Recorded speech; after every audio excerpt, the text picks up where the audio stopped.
Yeah. All right. I'll talk about how about accent-based fingerings. Sound good? Accent-based fingerings. All right. Don't even know what that means. But I'm about to learn. Voulez ouïr chanson composée et nouvelle des garçons des faubourgs qui aiment bien à boire. Drelin, drelin, dan, dan, dan, drelin, drelin, dan, dan, dan. Hi. Hi! My name's Lute Schuett. And I'm Paul Sánchez. And we are Bedlam. Today, I'm going to talk about accent-based fingerings and accent-based or accent-based. I have a little bit of a lisp. based? No, I didn't hear the D at the end. Yeah, I don't know. I just Accent-based fingerings. Yeah, so we'll be talking about the right hand today. A lot of early music people and lute players may already be pretty familiar with this topic, but you never know. There may be some guitar players out there who are looking to transition to lute, or some beginning lute players. So that'll be the topic today, and I'll try to keep it as general as possible to start off. Yeah, we'll see. Yeah, I have a hard time with that. So, if you're a modern classical guitar player, you may be aware, for example, of something called strict alternation. And strict alternation just being that you are alternating always between two fingers. For example, the most common thing would be like I and M alternation in modern classical guitar. Always? That's Yes. kind of what teachers...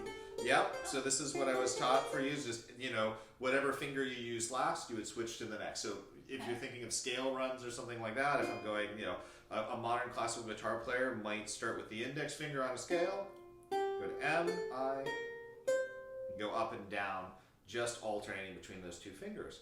And this sort of alternation system appeared in the late 19th century. I think you start seeing it with Mertz, Johann Caspar Mertz, and definitely with Taraga and that generation of players.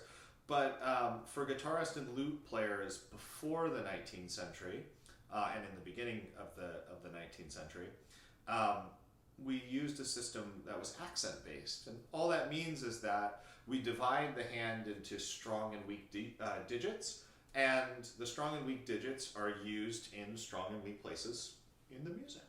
So which fingers are strong and which are weak? So obviously the thumb, strong. Yeah. Yeah, I mean this thing is a big strong digit. Sometimes what confuses people is the next one though. Between the index finger and the middle finger, Kayleen, which one do you think is stronger? Index. You would think, right?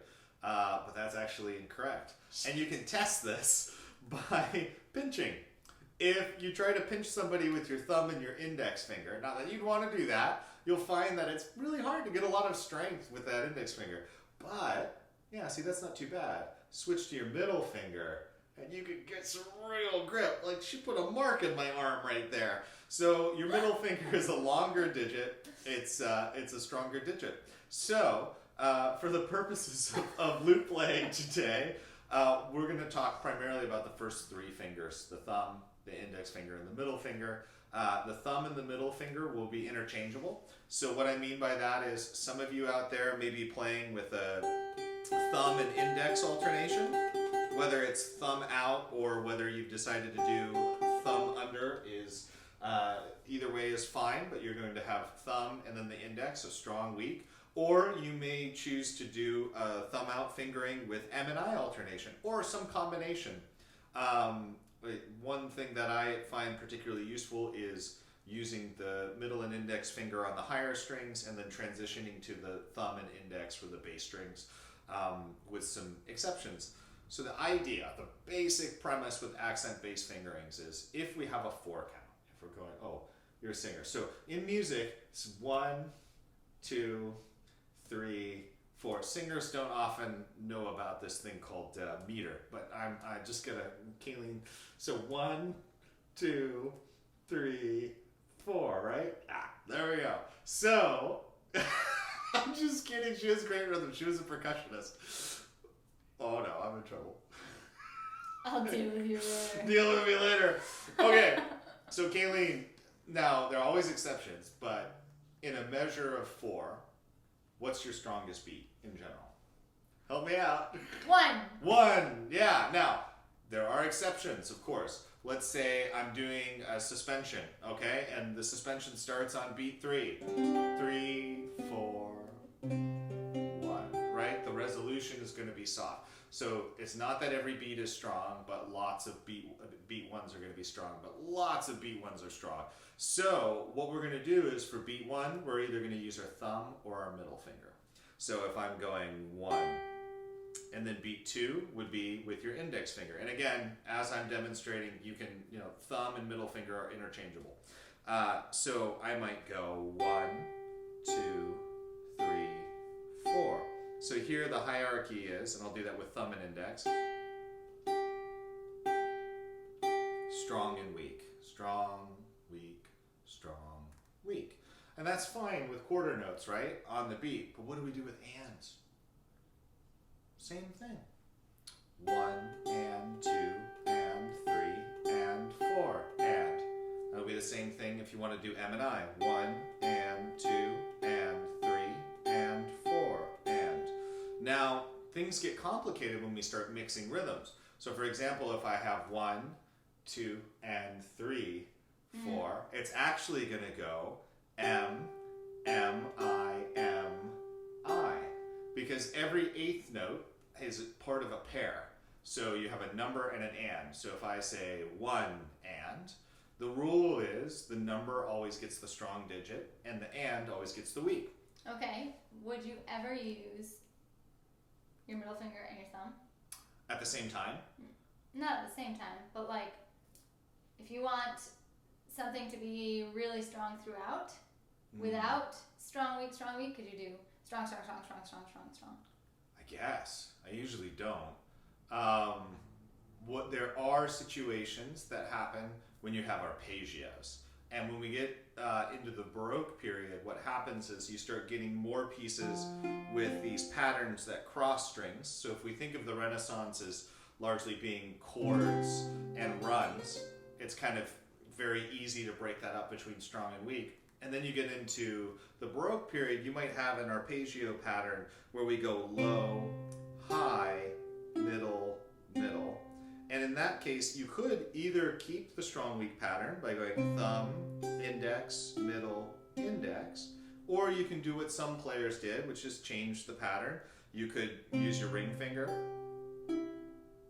like that, or you could do some other combination, M, I, P. So the pattern does start to break down with arpeggios, but some people really stubbornly held on to the strong weak idea. You'll find manuscripts in the early 19th century that are doing really, really crazy kind of cross-stringing stuff to make sure that the index finger is always on the and you're kind of going around. So in general, what you'll see in the sources and what I will usually use, especially in 4/4, is I will pretty strictly follow that. Things get a little complicated when you're in 3. You have kind of a couple of different options. Yeah. You can go strong, weak, strong, strong, weak, strong. So they're not always alternating. 3, 1, 2, 3. Or you can go strong, strong, weak, strong, strong, weak. And you can do PMI or MPI, depending on what kind of piece you're playing. But that first one that you did, you did M.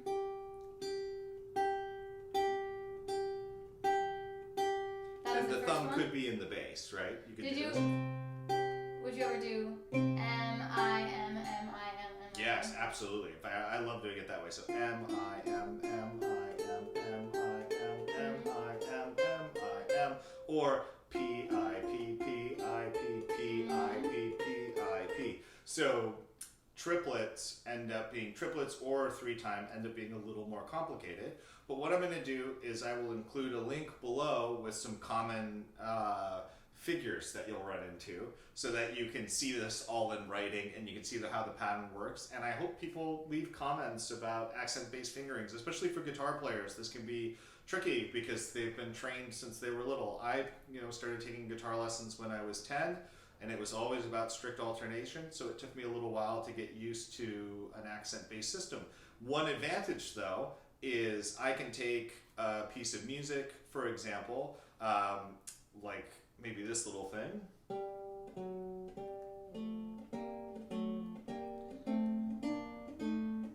And I can actually remove the left hand and very easily play exactly what I would do with the right, but without the left hand there. So.